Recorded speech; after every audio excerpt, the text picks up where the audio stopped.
The invasion had begun months earlier, dragging on seemingly endlessly against the insufferable human colonists of Pangaea. The Savian army was more than capable, but the humans had managed to turn what should have been a relatively quick military action into a full-blown war. The humans had resorted to unthinkable tactics almost immediately, using explosive-laden ships to crash into Savian troop carriers, decapitating Savian officers and leaving their heads on wooden spears, and even setting themselves aflame when captured, as if to prove some obscene point. The entire species was obsessed with death and suffering. It was abhorrent.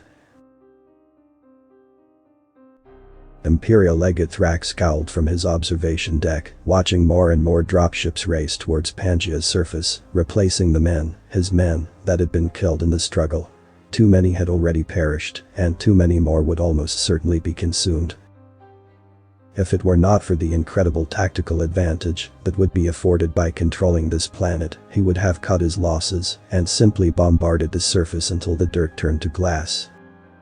The consuls had severely underestimated the humans, and he was paying the gory price. Thrax thought back to the first engagement with the colonists.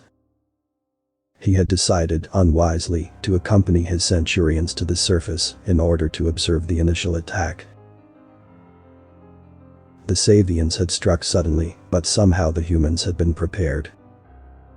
He was watching the first legionnaires cross the tundra when their heads began exploding, staining the gray ground green with their blood.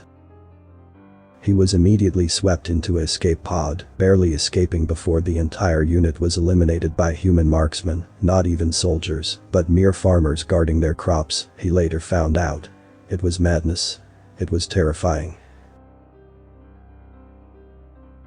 The Savians had doubled their numbers and struck with even more intensity, but still found themselves in a stalemate.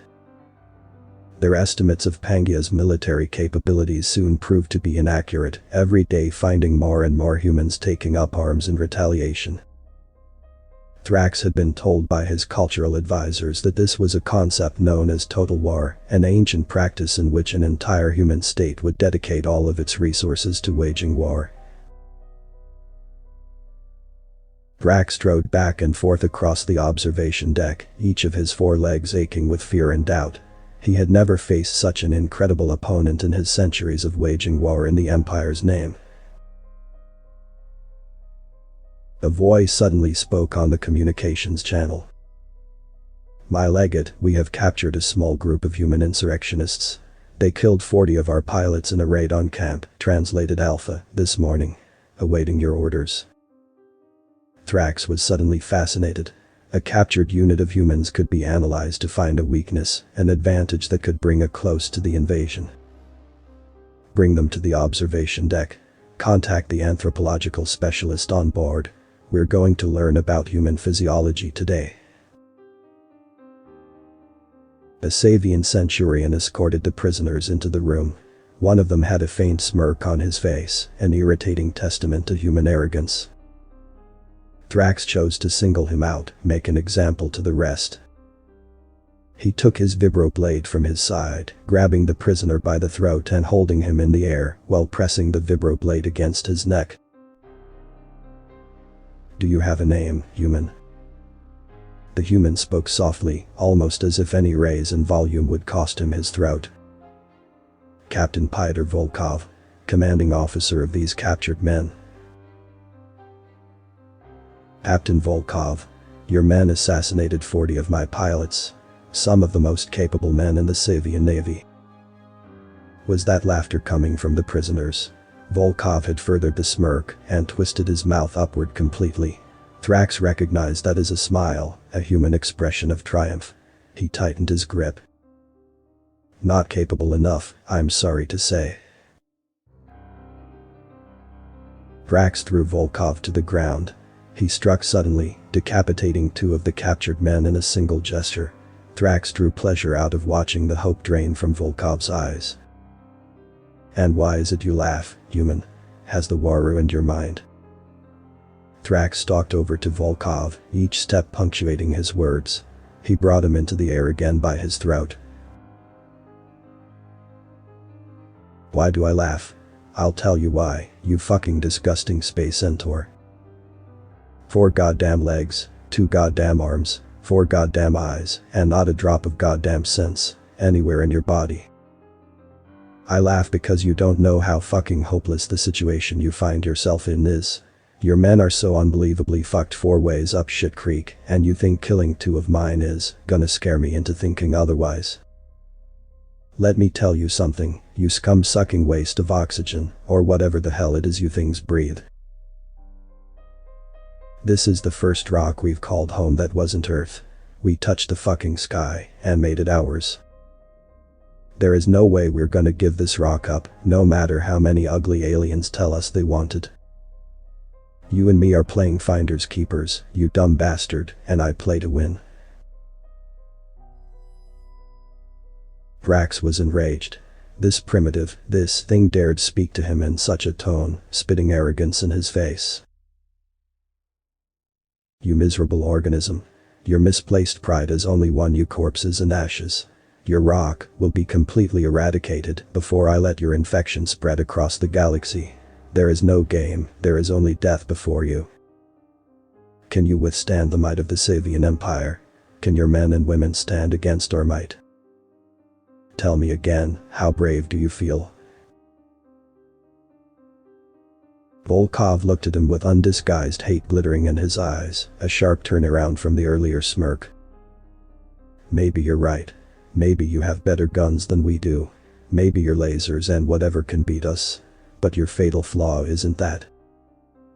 We're not the Neri or the Lenore. We won't give in to your demands and try to salvage what's left. We won't let ourselves be enslaved. Have you ever read human history?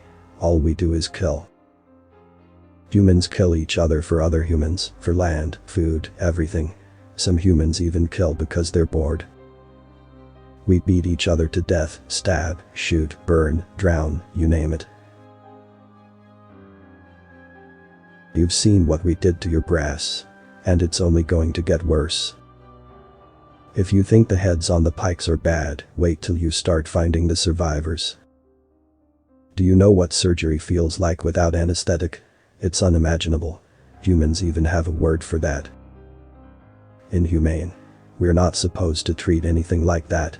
Even plants are treated better than that. But we'll treat you worse. There's no Geneva Convention in space, moron. There's only you and me, and believe me, I'm not interested in taking the high road. Thrax was stunned. He had again underestimated the capacity to which the humans would be savage. Volkov spat out blood. Thrax loosened his grip slightly. He didn't need to kill the human yet. The prisoners were completely silent. But do you know what the really scary part is? That's not even the worst part of it. But I'm getting off topic. Do you really want to know why we killed those pilots? Thrax was confused. What kind of question was this? They were the enemy. It's basic warfare. Volkov laughed. A harsh, cold laugh. Do you know what a martyr is? Thrax nodded. It's a human who dies for a cause. It's supposed to create a symbol. Volkov began unbuttoning his uniform. Thrax laughed. Do you really think your death will inspire your armies? Alone and defeated? I wouldn't know about defeated, Imperial Legate Thrax. On a side note, you really should start checking for plastic explosive. It's not as effective as thermite, but in large quantities you can really do some damage. Men, begin Operation Bonsai. It's been an honor, and I'll see you in the next one. Thrax, I'll see you in hell. The confusion had barely begun to register on Thrax's face before the explosion obliterated the entire observation deck, rippling through the nearby piloting station. The Imperial capital ship slowly began losing its orbit. Author's name and the link to original text is in the description.